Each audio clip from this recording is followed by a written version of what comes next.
Notre méthode est le contraire de ce que vous avez subi jusqu'à présent.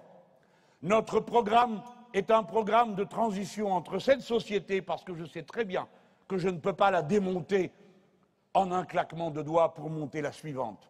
Mais nous allons rompre, passer à d'autres méthodes, et alors, jeunes gens, vous inventerez la société du futur dont nous aurons jeté les bases ensemble, en rétablissant l'égalité entre les Françaises, les Français et tous ceux qui travaillent. Nous allons gouverner par les besoins. Eux, ils ont gouverné par la marchandise. Tout doit devenir marchandise avec eux et il faut la produire au plus bas prix possible de manière à ce qu'ils s'en vendent beaucoup et que tout le monde travaille. Rien de tout ça ne s'est produit. Tout a été dévasté. Nous allons gouverner par les besoins. De quoi a-t-on besoin? Et quand on part de quoi on a besoin, alors on y met les moyens. C'est aussi simple que ça et c'est la clé du bonheur. Car chaque fois qu'on vous demande comment vous payez quelque chose, je vais le faire. Demandez-leur combien coûte l'inverse. Comme je dis que nous ferons la retraite à 60 ans, avec 40 annuités, et qu'on me dit comment vous payez ça. La somme, je l'ai plusieurs fois, je l'ai déjà dit, il suffit de payer les femmes comme les hommes et vous aurez les cotisations.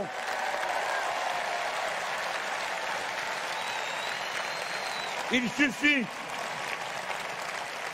de prendre l'argent qui est parti pour le crédit, impôt, compétitivité, emploi, et vous avez la somme dont vous avez besoin. Ce n'est pas l'argent qui manque, ce n'est pas vrai. C'est dans quelle direction on le met. Et chaque fois que quelqu'un part à la retraite, eh ben il vit mieux. Et quand on part à la retraite, on vit plus longtemps parce qu'on travaille moins longtemps.